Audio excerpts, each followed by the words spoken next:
Hi everyone, Aaron here for Zollotech, and this is Google's Pixel XL. This is their first generation into their own hardware. Now they used to have the Nexus program, but now they've got their Pixel, and the Pixel 2 is releasing very soon. And this particular device was really expensive when it first came out. I picked it up pretty early on, and I've been using it almost every day since it came out. I use it with Project Fi. It's a secondary phone for me.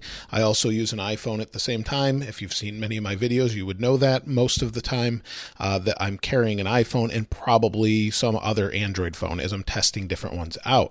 Now, this particular one is really very nice, but it's probably my most, I guess, damaged phone.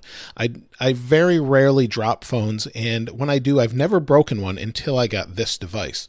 And let's first talk about the design, and then we'll go into its durability. So the design, I think it's pretty nice, but it does have some big bezels, and they're not too big when you compare them to things like the iPhone. This particular bezel is about the same, so it's not too bad as far as that goes. Now, the display is nice. It's an OLED display. It looks great. And the body is metal around the outside. Now, it's got the little camera here and your flash, and it's in kind of rough shape. You can see it's cracked right here. Now, before we talk about this crack, let me talk about the front display first, because I actually broke this. I broke this by accidentally dropping it onto my sidewalk, and it cracked the display. So I went and had it fixed. I went to Google's website. They had a recommended place to get these fixed. I paid about $150. They replaced the display just like new. They said they rarely see that. So I think that's pretty rare, and I don't ever use a case. I just don't like to use cases normally. Now, you could probably benefit from a skin or something like that to give it a little more grip, because it is aluminum and a little bit slippery depending on how you hold it and how big it is for your hands. But as you can see, it's got wear. I like to not use it with a case so that we get some wear, and you'll see that's just from laying it down and picking it back up. My iPhones get the same sort of wear. We've got the same wear along the glass here and a lot of fingerprints, and I just wiped this off, and it does gather a lot of fingerprints, but some wear here. You can see this is where I dropped it. You've got some marks here. And then this cracked. I don't even know how this cracked. I looked at it one day, and it had this little crack in it. So I can replace this as well, but it doesn't affect the functionality of the phone at all. Now, the new Pixels don't have a headphone jack. This one does, so that's very nice.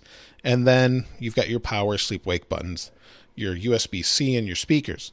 Now, the phone itself, like I said, I've dropped it multiple times actually, but it's only broken the one time, and it works fine ever since. Now, the fingerprint reader is very fast. It fits right where your finger drops, so that's great. It's very ergonomic in that sense. So you put your finger down, it unlocks. So it's pretty quick. By the time you either pull it out of your pocket, put your finger down, it's usually unlocked. The UI overall is very fast on this phone. Everything is nice and smooth. I've never really had an issue with it, and Google Assistant's quick as well. What's the weather today? The forecast tonight in Clover is 76 degrees Fahrenheit and partly cloudy. So you'll see how nice and smooth that was, even though I stumbled over my words when I was saying how the weather was or asking how the weather was. So it's really nice and quick. The launcher's fast. I've never had any slowdown issues, and this is running Oreo. The nice thing about Android, at least these devices, is with the updates, they don't tend to slow down. Everything even usually improves a little bit. Now, the camera is where this phone really excels. It's got the best rated cameras according to DxOMark, but that may or may not mean anything to you. But if I take a picture, it's very fast. It usually comes out really, really nice and competes with just about any phone on the market. Even today with the iPhone 8 and 8 Plus, it's hard to say when the iPhone 10 comes out, but the Pixel 2 should be even better.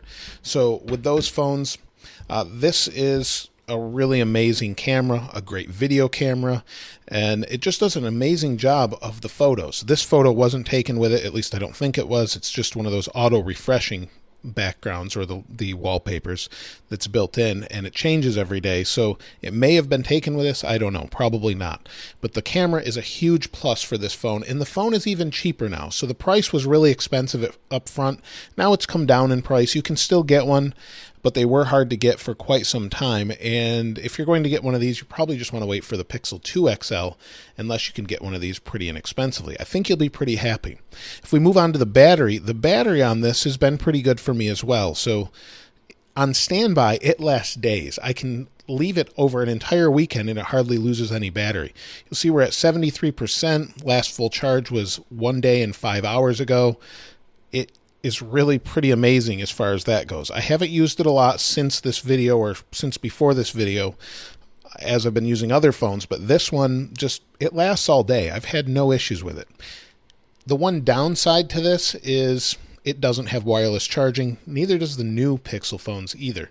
So none of those have that wireless charging as well. So that's kind of a downside, but it does charge really quickly through the USB-C port. It has fast charging, and I can't really complain about it other than the lack of wireless charging.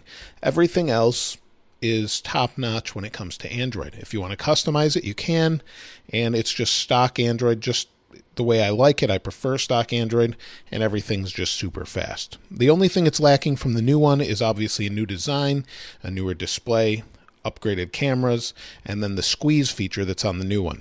Other than that, speakers sound good. You don't have dual speakers of the new one either, but it's just a pretty solid first attempt at a phone, and I think it looks good. Even though it got a lot of negative reviews and things like that about its bezels, I don't think that's too big of a deal. But that's it for the Pixel XL. I think it's a great phone. 1 year later, it's extremely durable as far as me dropping it.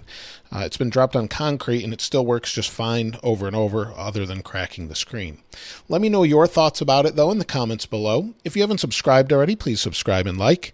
As always, thanks for watching. This is Aaron. I'll see you next time.